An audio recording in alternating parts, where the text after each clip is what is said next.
سلام به همگی، من ایراندام. قسمت اول از سال یاد بگیر. تو این سری ویدیوها من تلاش میکنم که تا جایی که امکانش هست حرکت‌ها رو واسهتون خلاصه، ساده و با میانبر آموزش بدم.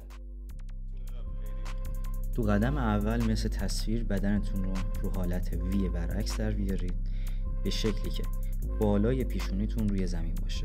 با یک چرخش نرم روی شونتون فرود بیاید. پاهاتون رو با همون زاویه‌ای که داره دایره‌ای بچرخونید که بتونید مسیر و محور حرکتتون رو پیدا کنید.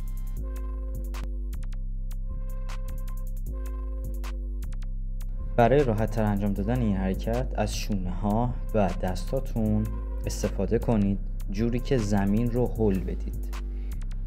به این حالتی که می‌بینید تکرار کنید.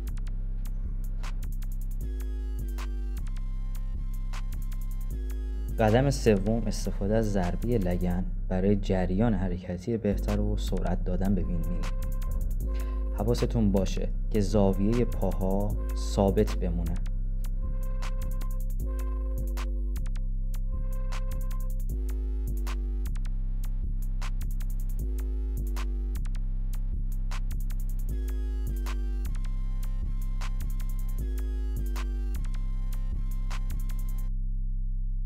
امیدوارم که این ویدیو به دردتون خورده باشه. اگه میخواید از من حمایت کنید سابسکرایب و لایک، اگه به درد دوستاتون میخوره شیر کنید واسهشون و ممنون که تماشا کردید.